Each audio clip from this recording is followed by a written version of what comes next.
All right, ladies and gentlemen, we gotta keep moving. We gotta keep moving. Check this out, man. 5 months ago, a little over 5 months ago, my college closed, and so I do all my classes online now. And I gained about 10 pounds, maybe 12 pounds. I'm 220, and I sat down and I figured out that walking from my car in the parking space and walking to my office and walking around, I must have been walking about 90 minutes a week at work. You know, there's a certain calorie burn with that, and that was gone for 5 months, and boom, I gained weight. You know, my diet's not changed. I have pretty good eating habits. I need to eat clean. I don't like eating sugar and processed foods.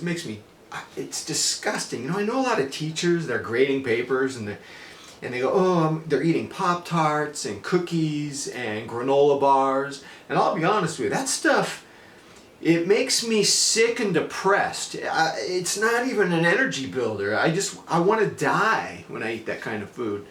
Once a year or two, I do like a big giant slice of pineapple carrot cake. But I like to eat clean, but I gained weight. Last night, my daughter Julia, I read to my daughters every night. It's a ritual. I know they're 10 years old, I still read to them. And Julia says, Dad, you're packing some big muscles, Dad, but what happened to your six-pack? And I go, man, I would love to have a six-pack again like I had 2 summers ago. And Julia says, Dad, what are you going to do about it? So, I'm not going to eat 60 carbs a day again. That's just too low.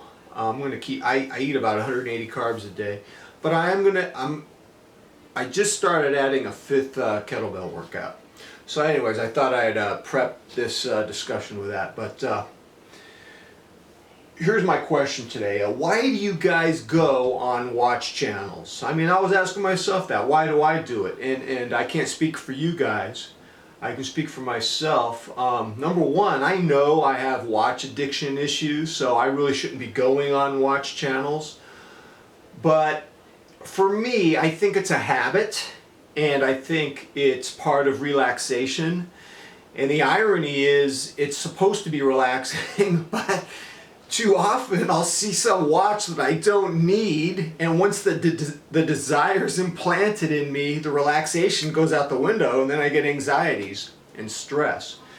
And so it's just like, you know, my intentions may be innocent in the beginning, but boom, oftentimes I get the worst of me. And so I was thinking about you guys. I mean, why do you guys go on channels, or specifically, why would you go on my watch channel? So here's what I noticed about you guys.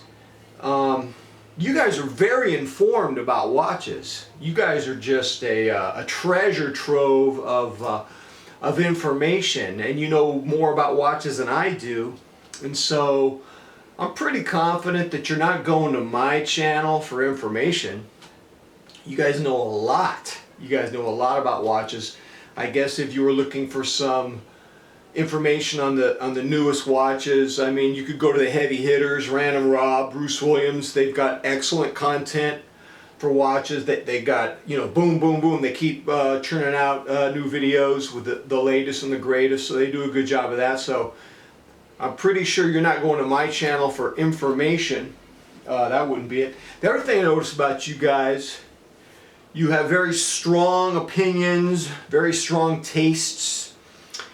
So you're not going to go to my channel for persuasion. I'm not going to push you one way or the other. I'm not going to persuade you.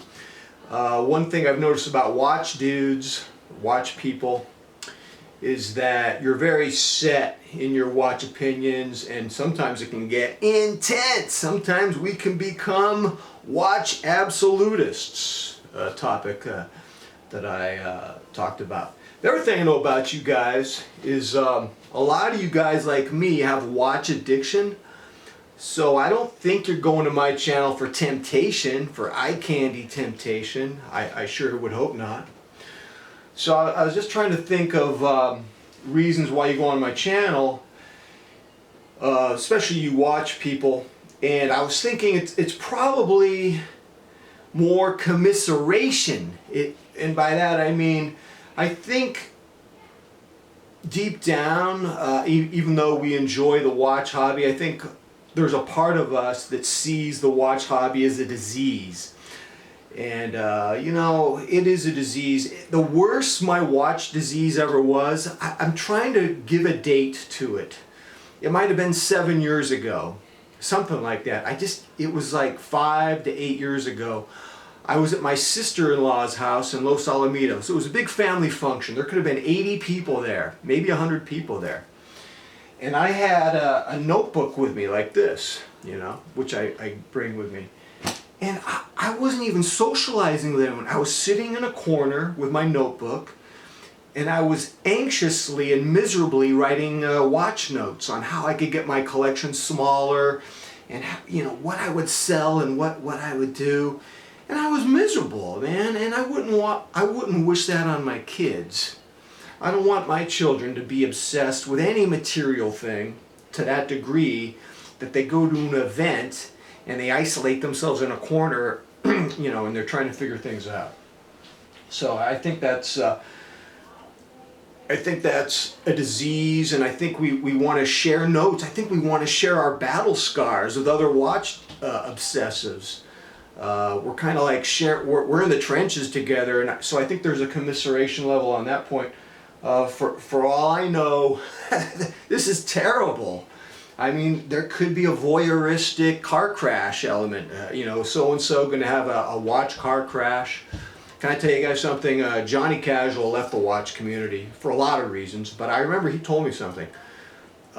He was like giving people advice on watches, and he met someone online, and the person bought a $10,000 watch, and the person had a nervous breakdown, and he called Johnny, and Johnny had to talk him down for like 5 hours, man. Which, by the way, if you guys and I get together to make a movie, the scene where you're trying to talk your watch buddy down from a nervous breakdown, that's got to be in the movie. Maybe the opening scene, man. Oh man, I got so many movie scenes for the Watch Meltdown movie. It's insane. And what's crazy is I didn't really have to make this stuff up. Whoa! All right, so here's the other thing. I think another reason why I think you guys are on the channel together. I think we're all wondering, could we really invest $3,000 in a Grail watch if it would end the watch madness? That's a good question. I think we're all kind of like trying to figure out. Some of you guys have messaged me, say, it doesn't work, McMahon. I did it. I went to 3K, I went to 6K, I went to 10K, and I got rid of all that stuff, and I went back down to a $500 watch. And some of you, though, you did climb up, and you said it works. So who knows, man? We get mixed signals. Here's the final question I think we're all asking ourselves, because we're watch obsessed. And I think this is a question I have for myself and for you, and you have it for yourself and for me. And here's the question, man. Does this watch obsession end well? Is there going to be a safe landing? Is there going to be a happy ending? You know what I mean? I think that's deep down. I think that's what we're really asking, man. And one of you said something that was brilliant on my channel a couple days ago. You said, I think we're addicted to digging a rabbit hole for ourselves so we can dig ourselves out of it. Maybe it's this endless cycle, man. I think we're commiserating about that too. So, you know, why are you going on watch channels? Why are you going on my channel? Did I hit the bases right, man? Did I cover it accurately? All right, man. Let me know what you think. Until next time, I'm out.